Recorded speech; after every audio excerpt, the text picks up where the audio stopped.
Thank you very much for giving me this opportunity. I am grateful to everybody at BSK College. I am very happy that I have been given a chance to speak on post-colonialism.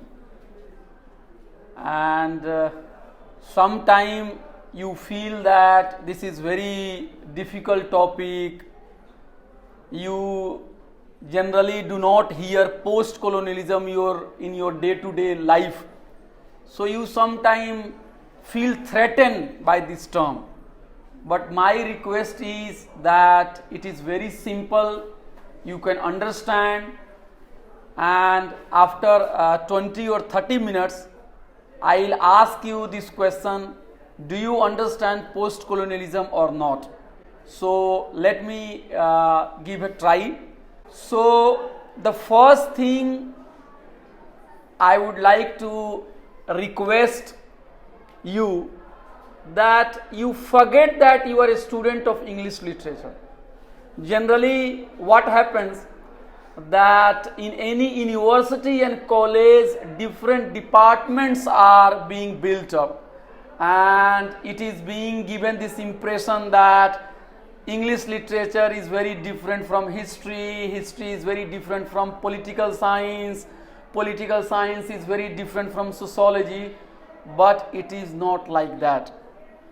All disciplines, all subjects have many things in common, okay? And the first thing you have to keep in mind that post-colonial studies or post-colonial method is being used by scholars of different disciplines.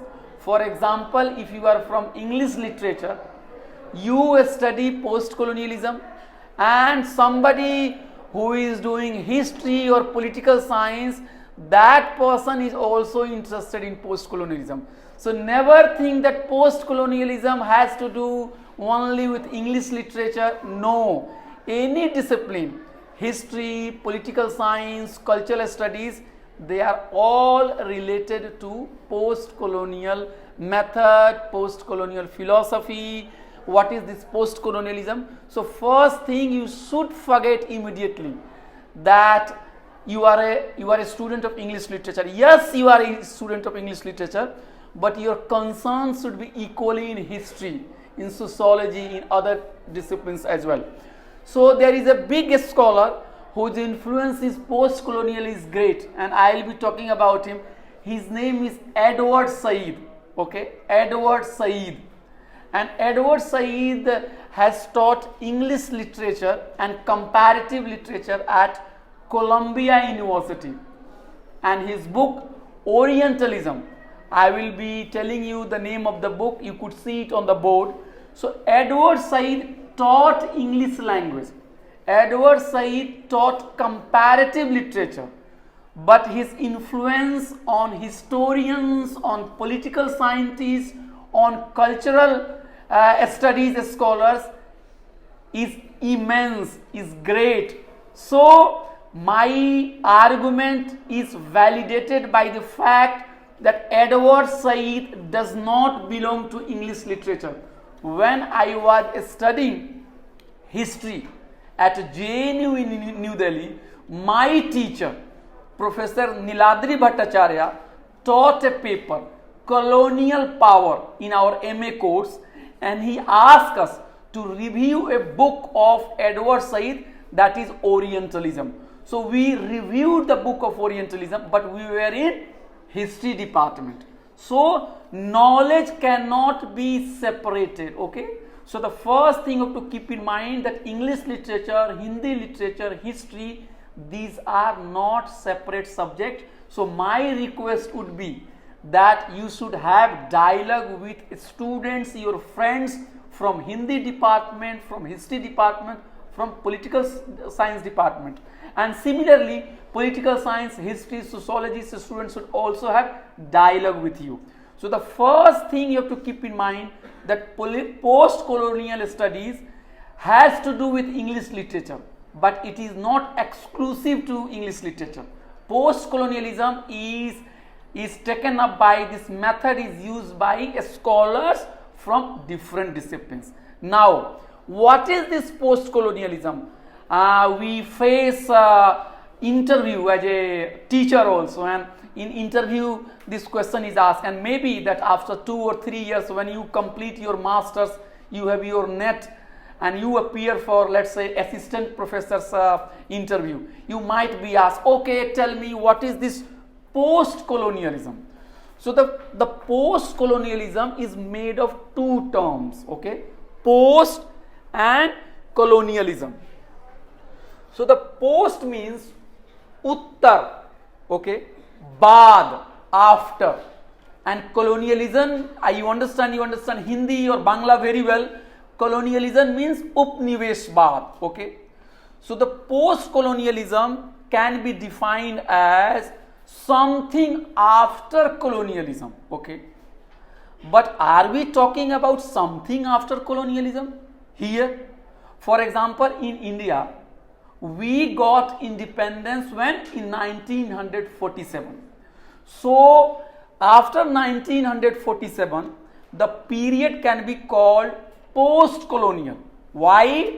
Because colonialism as a phenomena ended in 1947, 15th August 1947. Jawaharlal Nehru became the Prime Minister of independent India. So from 15th of August 1947, we entered an era, a phase that is post-colonial, that is after the colonialism.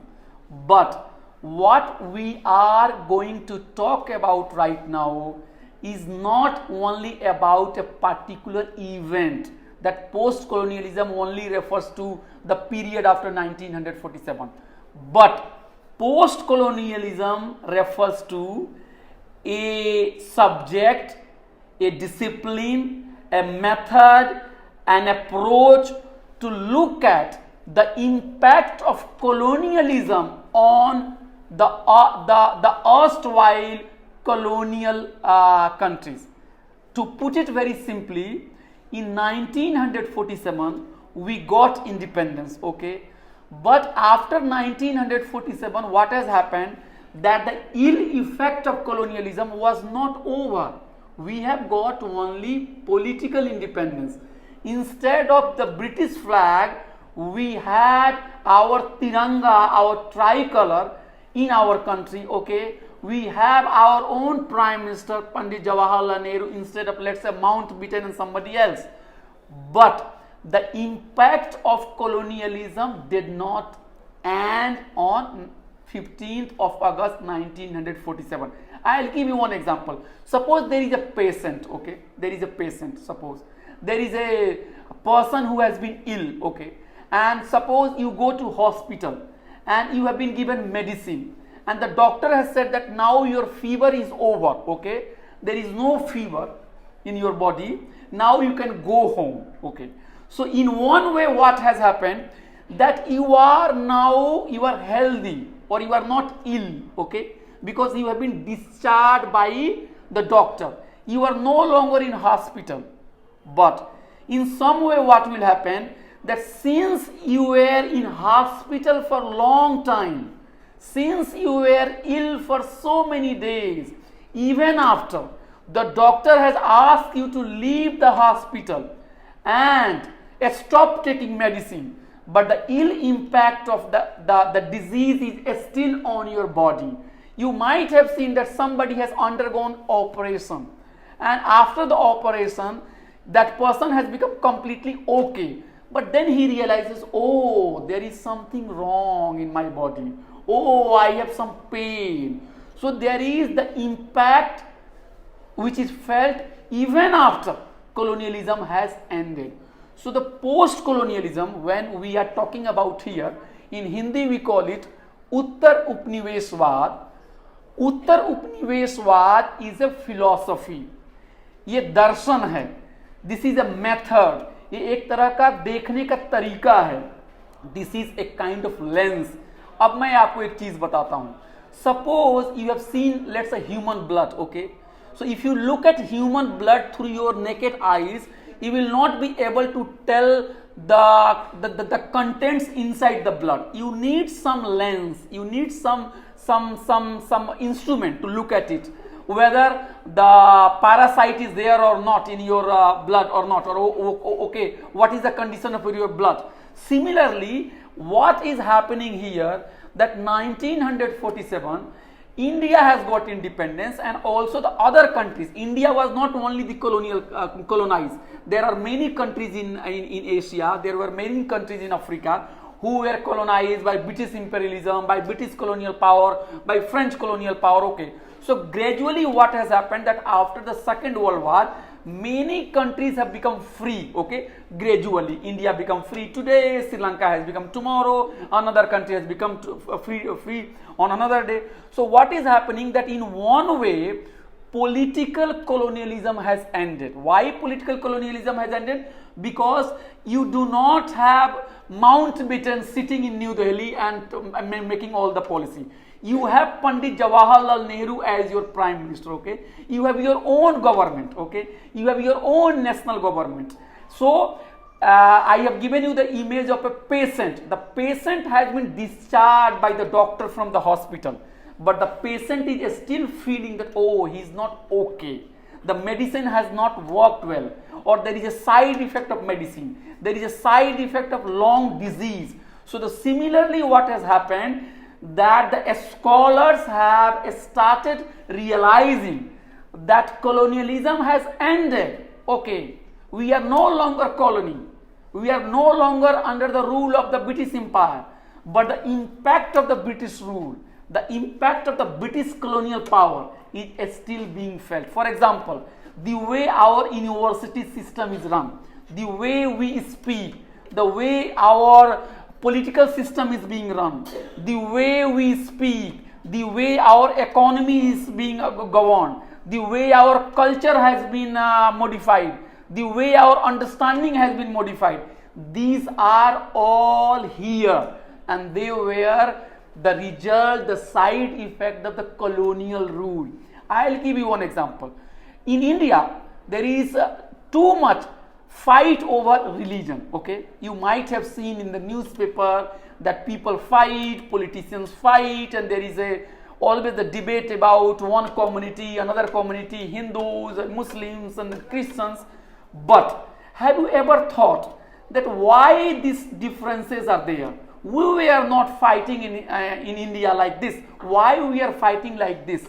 So many historians like Romila Thapar, Professor Romila Thapar, who has taught at JNU, she is very eminent scholars of early India. So Romila Thapar has basically argued that the way we are fighting today in India on the questions of Hindus and Muslims, the way we consider ourselves Hindus, and the way we consider that our interest is very different from the Muslim interest, the way the politicians do communal politics, such narrative was being made, being constructed during the colonial time. So the colonial history writing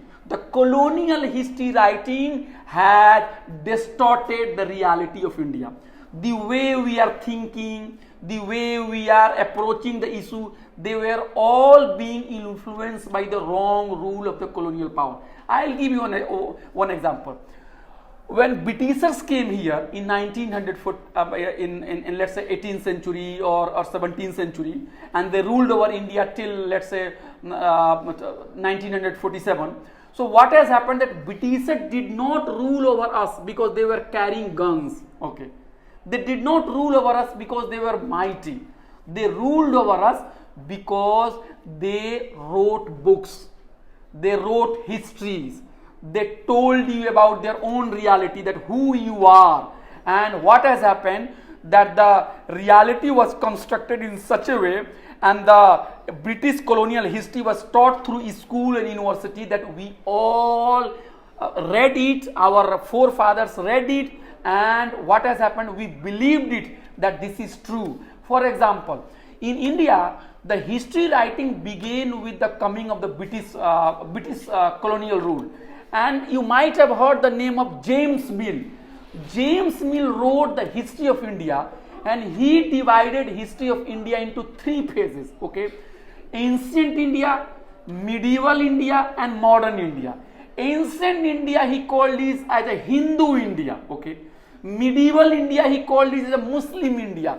Now my question is, was ancient India Hindu India? Was it true? Okay, if there were Hindus, there were also the Buddhists. Buddha and his philosophy spread far and wide. There was Mahavir, who was opposed to the Brahmanical ideology. Okay, there were the Tamil cultures. If Sanskrit was great, and if Sanskrit is a great language, then there is a Tamil language. Okay, if there were people who believed in God, there were people who did not believe in God, and they called themselves as Charvaks. Similarly, in medieval period, not all rulers were Muslims, and even the establishment of the Muslim rule happened at one time, one place at one time, and another place at another time. For example, Muhammad bin Qasim came to Sindh and he started ruling over the Sindh around 9th century or 8th century. But in other parts of the world, other parts of India, the Muslims' rules only reached around 15th or 16th century. So to call medieval period as a Muslim period is wrong. During the medieval period, vernacular language developed. Okay, Bhakti movement arose, and even Tulsidas, who wrote Ramacharitra he wrote during the medieval time. So how could we say that medieval time is only a Muslim period? So what is happening, that the colonial rule who came here, the Britishers who came here, they did not rule over you because they had guns, they had bombs, they have, let's say, cannon, they had only military forces, but they also produced knowledge, they also produced history book, they also wrote about wrong history of India. And the colonial rule is over. Okay, the colonial rule is over, but still we are thinking in those terms that okay, we are Hindus and ancient India was great India, medieval India was not great India because Muslims came and everything declined because of the Muslims, and the Muslims were fanatic and Muslims were not great, where Hindus are the only the real people. So this understanding, this communal understanding is produced by the colonial history writing. So my point is here being proved that colonialism has gone, but the colonial history is still here. You understand? The colonial history is not gone.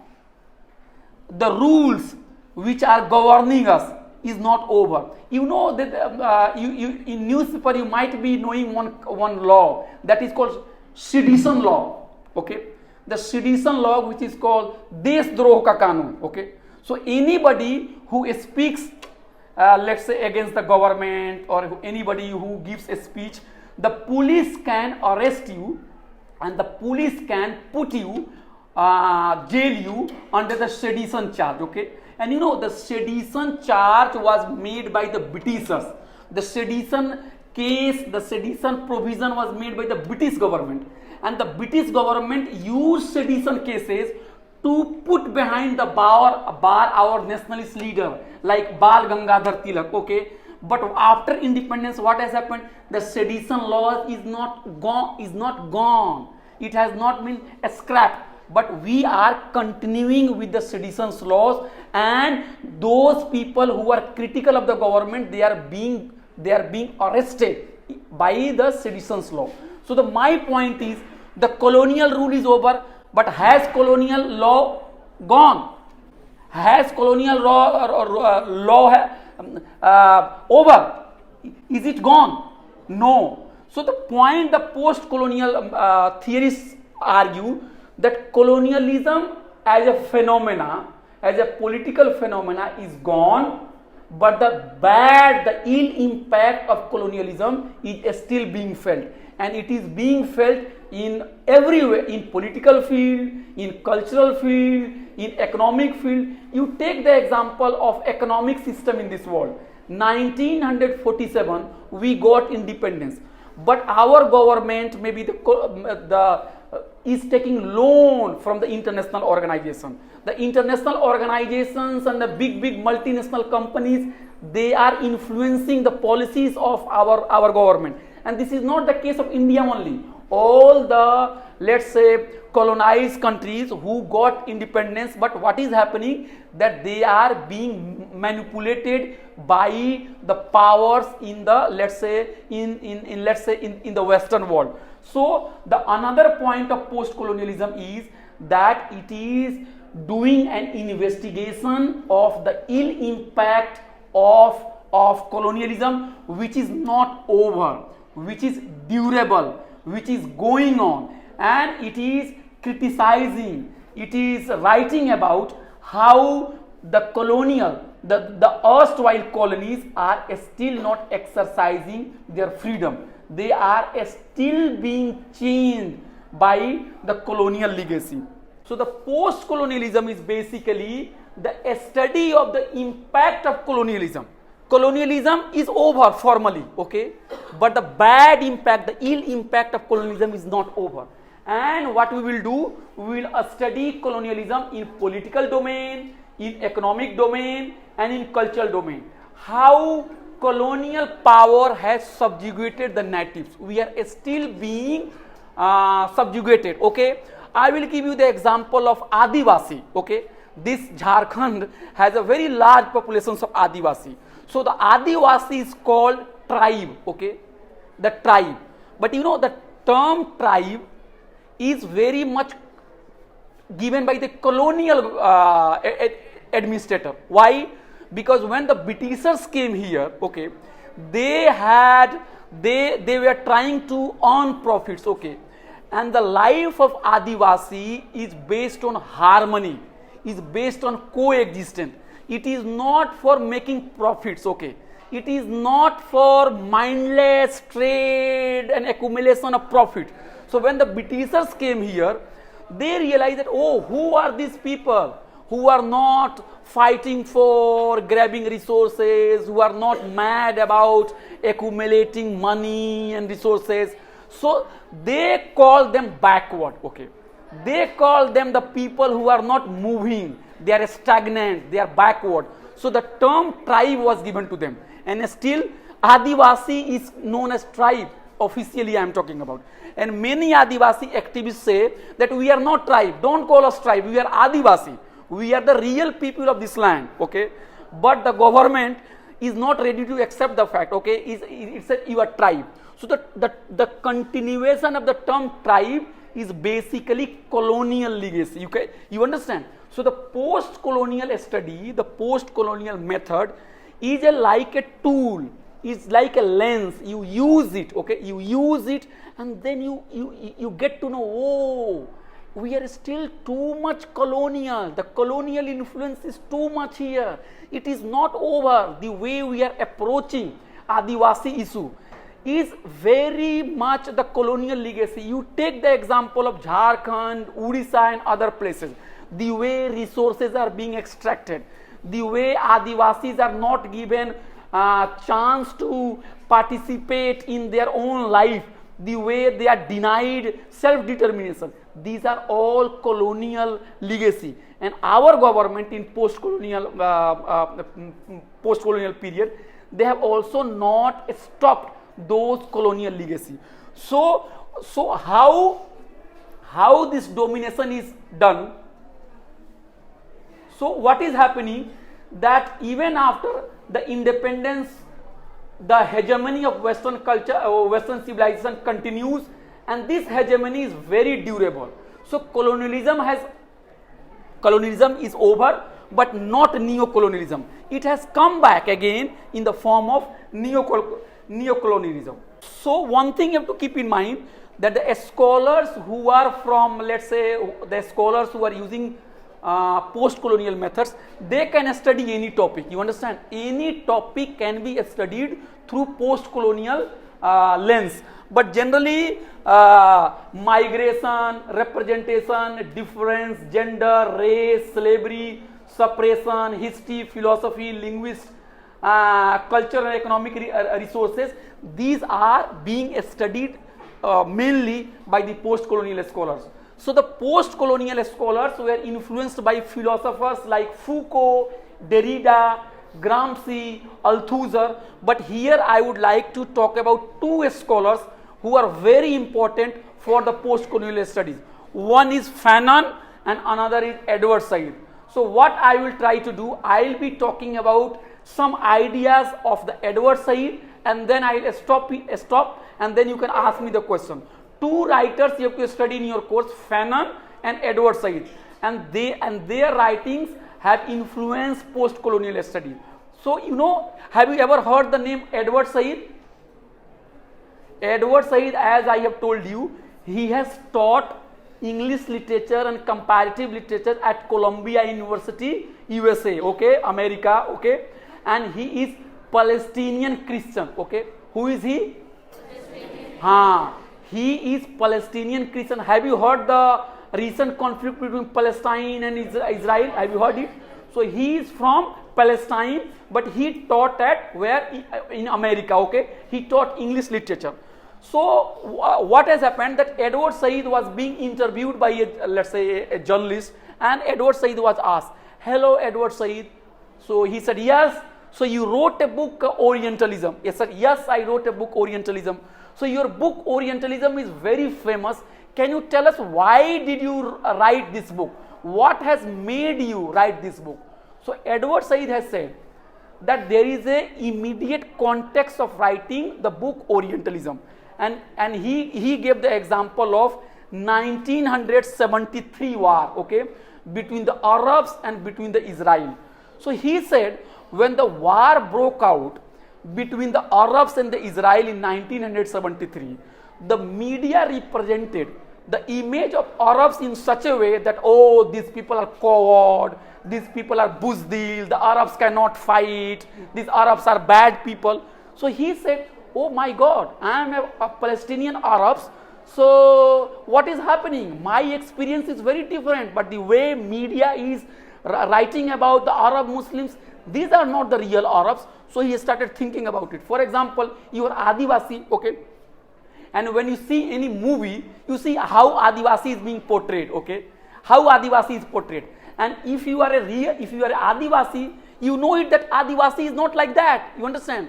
Okay, you might have seen many movies where Adivasi is shown as being uncivilized. They do not know anything. They are uncultured. Sometimes they have no sense. They are like a beast. Okay, so that, or maybe that they are very powerful, or they are threat to civilized people. That imaging being caricatured by the media, by the cinema. So if you are Adivasi, you will be thinking, oh come on, what is happening? I am not like this. I am not like this Adivasi. What kind of picture you are making? So similarly, Edward Said, who was Palestinian Arabs, when he saw media that Arabs are being represented in a very bad way, he started thinking, oh, there is something wrong. And then he started writing a book, Orientalism. And what is his argument, Orientalism? His argument is that the Eastern society, okay, that is non-Western society, the Eastern society, their image, their image, their knowledge, their identities are being constructed by the Western powers.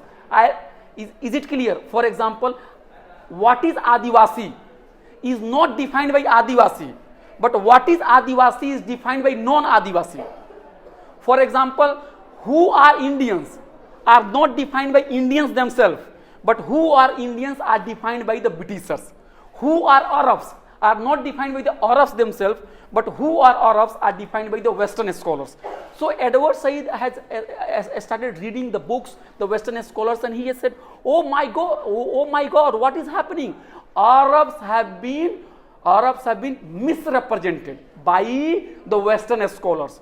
So the one thing you have to keep in mind that the post-colonial scholars is very much concerned about misrepresentation. Okay, reality that is happening and reality that is being constructed. Okay, so you might have seen Gamaru log. Okay, Gamaru log in Hindi cinema. That anybody who is from the village will be very Gamaru. Okay, okay गांव का आदमी होगा, उसको समझदारी नहीं होगी. This is also wrong way of approaching गांव का लोग, द विलेजर्स. ओके द शहर का people, okay the people living in cities, they are very clean and they are very civilised, and those who are living in let's say in the village, they are not civilized. Similarly, caste society is very advanced, but Adivasi society is not advanced. So similarly, what Edward Said is trying to do, Edward Said is trying to study, trying to know the gap between how the Western scholars have written about Arab world and what is the reality. So the first thing you have to keep in mind that as a post-colonial scholar, you have to be always sensitive about the misrepresentation. So the first tool, suppose if Edward Said is here, he will give you the first tool. Okay, take this tool. What is it, sir? Always be careful about one thing. You will be asking, what is it, sir? The reality is always distorted by the outsiders. Okay, the reality is distorted by outsiders. So you need to critique the misrepresentation. So the Adivasi in Jharkhand should come up and should write their own history. Okay, they should not rely on how the others have written it. That is the message of Edward Said here, that misrepresentation is happening. And what is happening, the another term Edward Said is saying, stereotype. The another concept is stereotype. Okay, what is the stereotype? That you make fun of somebody. Okay, you caricature somebody. For example, Adivasi, these people are very not very advanced. For example, suppose if you get JRF, okay, if you get some scholarship, and if you belong to, let's say, scheduled caste, or if you belong to Adivasi community, then somebody will pass the remarks, oh, you have got JRF and you are buying motorcycle and you are wasting the money. So if a scholarship is given to upper caste people, they will buy books, they will buy pen, they will buy computer, and they will study. But if a scholarship is given to lower caste people, they will buy motorcycle and they will not study. Similarly, it is said, oh, those people who get reservation, they are not good doctors. Okay, so those people who come through, let's say, your category, they are great. So what is happening, that stereotype is being created. So the Edward Said would ask you, always be careful of stereotype. Your job as a scholar is to critique a stereotype. And Edward Said has given another important concept, that knowledge is not innocent. What is it? Knowledge is not innocent. There is a connection between knowledge and power.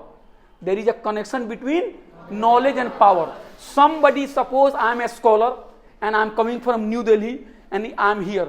Sir, why are you here? Oh, I want to study about Adivasi society. Oh, come.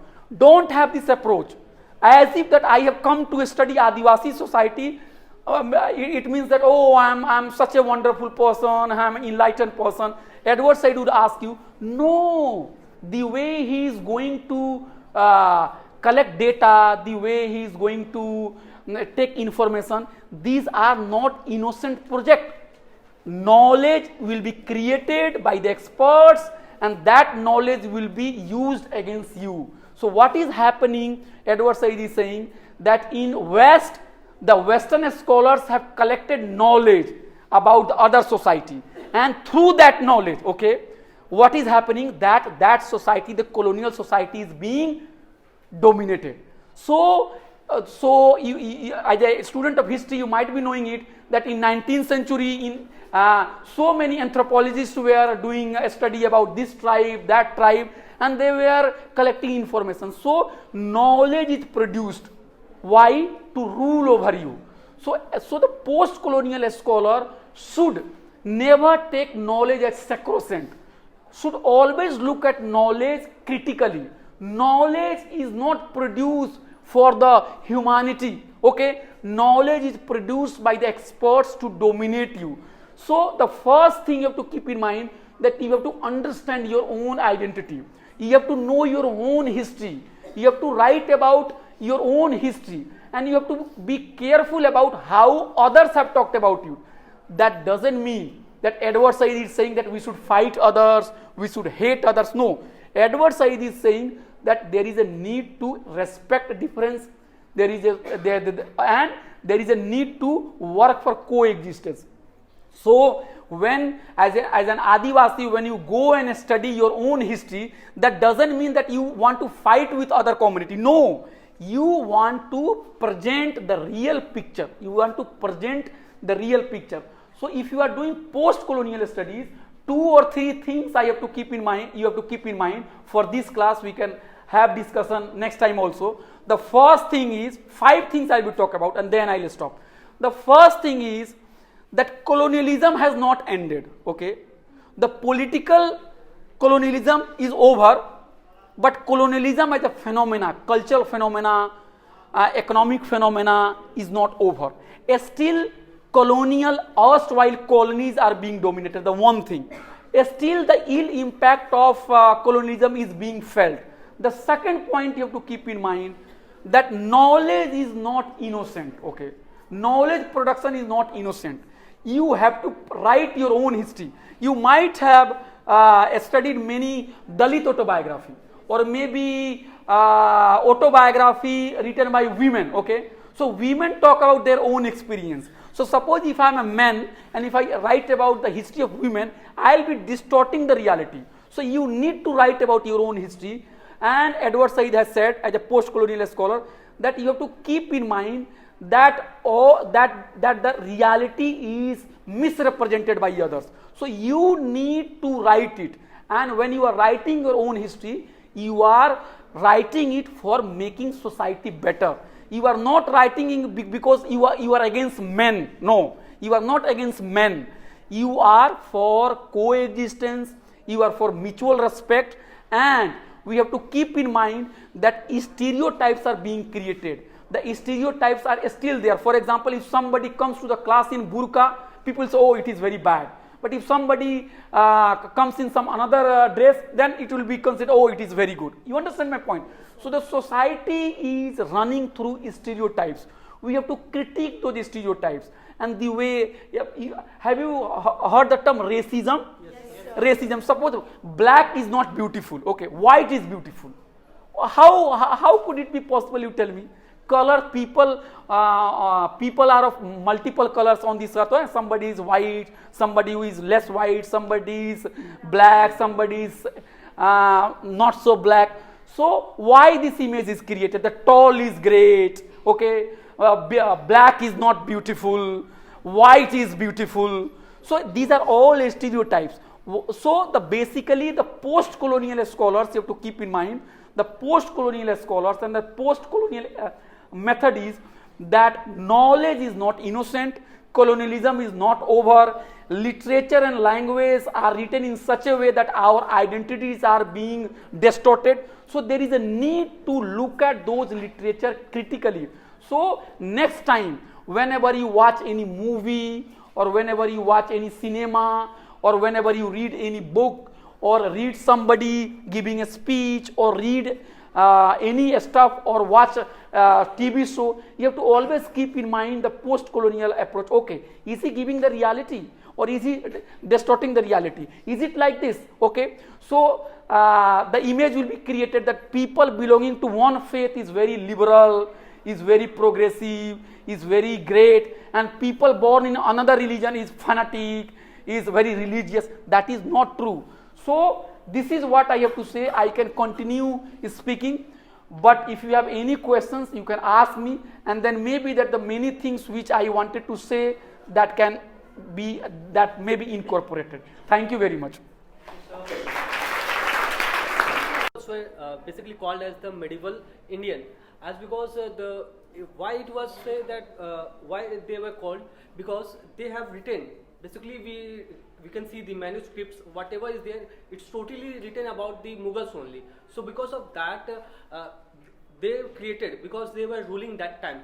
So nowadays we are learning because of that only, and because of that, the Western powers, they told that this was the medieval time. So because of that only, this stereotype was made. So. Okay. Thank you. Another question. First of all, sir, I would like to express my warm gratitude for coming here, and thank you for interacting with us. and I want to say something. Please. Yes. Yes. You said that knowledge is innocent. No. I said that knowledge should not be considered innocent. There is a connection between knowledge and power. Knowledge and power. Yes. But knowledge itself is a power. Exactly. See, this is the argument of post-colonial theorists, that knowledge should not be seen as an innocent act. Knowledge is produced for establishing power. So, whatever you are saying, the same argument is given by Edward Said, and I also believe the same thing. Oh yes, and you said that the people in UK and in the US they do not fight for anything, but they also fight for racial things like black and white people, and the racism still prevails over there. No, I have never said that Western the people living in, let's say, in UK have not fought. There is a long working class history in Britain also. They have also a large section of Britishers also expressed their solidarity for the Indian cause. I have not said like this. I have only said that the Western scholars who wrote about India or wrote about colonies, and their writings have misrepresented the Indian reality. I am not talking about every Britishers. I am talking about those who are scholars, those who are being funded by the state. Yes. So you would be glad to know that I am an Adivasi. Okay. And one more thing important here, that it has always been misrepresented, and there's a lot of stereotypes of Adivasi in movies, in cinemas, in books, and people think of them like they are uncivilized. They don't even care about them. And one more important thing here, that I'm saying that Adivasis, the tribals, are the real people. And you see about Red Indians, like how Europeans, they killed them, the genocide, Californian genocide. And there was another massacre that happened in the US. And there's a lot of things that happened, and they're now wiping out their entire history. I completely agree with you. I believe that Adivasis should not be called tribes. Adivasis should be recognized as Adivasi. They are indigenous people, and they have first claim over the resources where they are living. And I agree with you that a lot of stereotype has been created, and this is what Edward Said and post-colonial theorists are giving you insight. That please critique it. And what is your name? My name is Kripa Shankar Marandi. Acha, Kripa Shankar. The post-colonial scholars like Edward Said would say that Kripa Shankar, write about your own history, write about the real things, and when you write about the real things, you should not write in a spirit that you want to fight with others, but you want to get your rights, and you want to establish a world where coexistence, where mutual respect is established. And there is one more important thing, sir. Yes. I have a logic that if you see pyramid from one side, you can't see the other sides. Yes. But if you see the pyramid from the top, yes, you can see all the sides. Okay, thank you very much. What I meant to say here is that, like, when a person writes the history of women, if a man tries to write the history of women, he will not be able to write everything. Exactly. Experience is very important. Exactly, yes. Experience is very important. So that is why Edward Said is saying that you should write about your own experience. Yes, sir. And then, sir, I also would do one thing, that I always cross-check. I cross-check 10 times. Okay, you do it. Yeah, whatever the whole world has been misrepresented. The information, media, CNN, BBC, and all, Fox News, and everything, whatever we watch, from wherever, from newspapers, from books, world, misrepresented, misinterpreted. You are absolutely right. Even Edward Said wrote a book covering Islam, and in that book he has shown that how the reality about the Muslim world, about the Arab world, have been distorted by the Western media. Yes. So my request should be that read Edward Said, be in touch, and critique all those stereotypes. Yes. Sir, I have a lot of questions, but I would like to... No, I will share my email with you, and we will remain friends forever. Oh, yes. Thank you. That would be great, sir. Yes. It was really nice.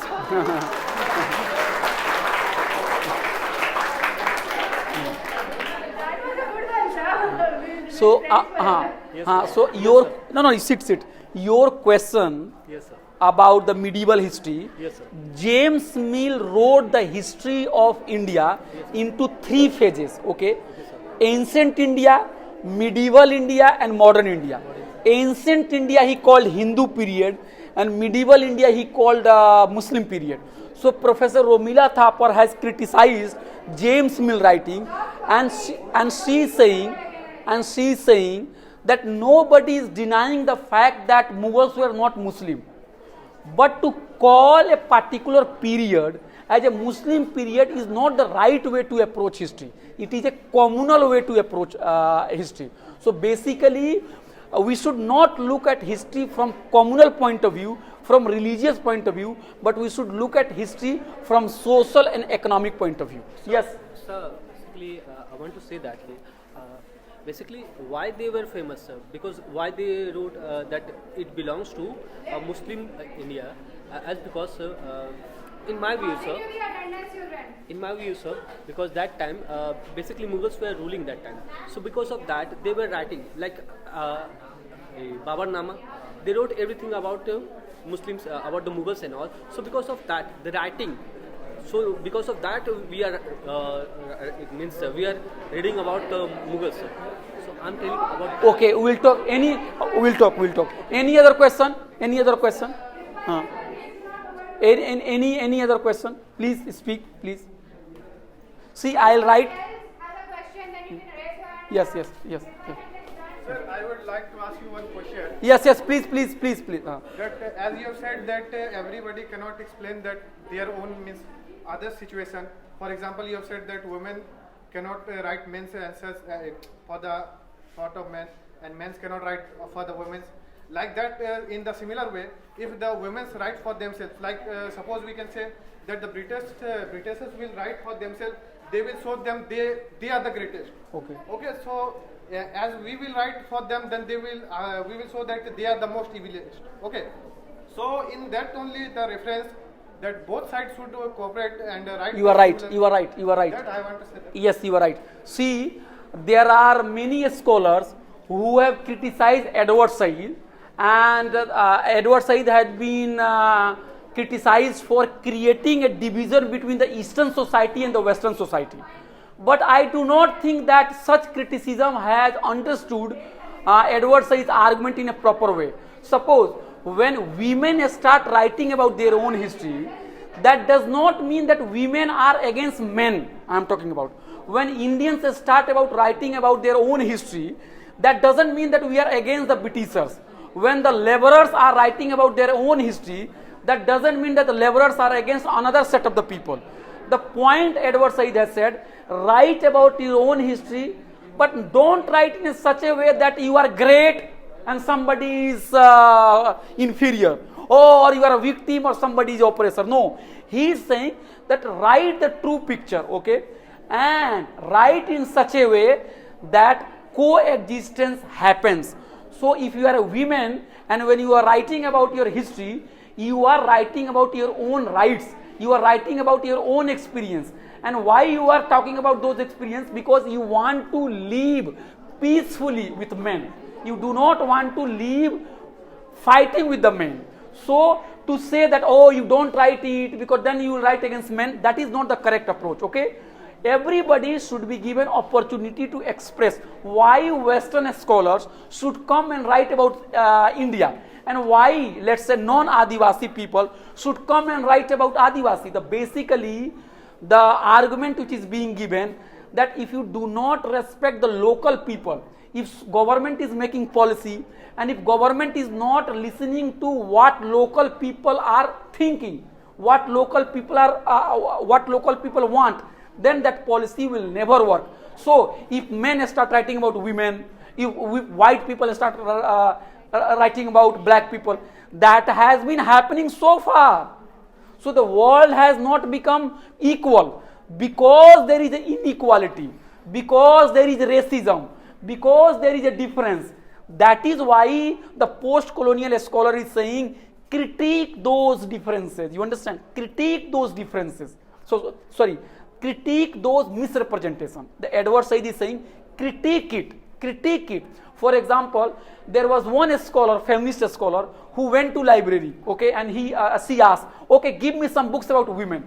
And the librarian brought so many books, and she was surprised to see that many books which were about women were written by men. So why can't women write? Do women don't have brain? They have brain. Why women are not writing? Because you are not allowing women to write. You are not giving sufficient condition for women to write. So this is what post-colonialism is talking about, that critique stereotype, critique misrepresentation, critique all those misunderstandings, and work for making a world based on mutual coexistence. It is not the project of supremacy. Oh, Indians are great. No, it is not like this. We have to write about our own history, and we have to tell the British historians that the way you wrote that medieval India was Muslim India and ancient India was Hindu India is not correct. Hindus and Muslims are not fighting, but they have been living in peace. Adivasis are not backward. Adivasis are as good as any other community. And even today, scholars have realized that the lifestyle of Adivasi is much better than the lifestyle of those who are living in urban area. Because in urban area, we produce so much waste, we exploit resources, we degrade environment, but Adivasi people live in harmony with nature. So the project of post-colonialism is not to create fight, but to speak for the rights of those who are marginalized, those who are misrepresented. And the first thing you have to keep in mind, that this dominance is not only coming through economic power. This dominance is not coming through only the economic power or military power. It is coming through ideas. It is coming through misrepresentation. So for example, if somebody is wearing, let's say, hijab, it will be argued, oh, this is very bad. Okay. Why this is bad? You tell me. This is a dress. If you want to wear it, you wear it. If you don't want to wear it, you don't wear it. But why you are saying that this is bad? Why you are saying this is good? So what is this? What is good and what is bad? That should be criticized. Yes. Done.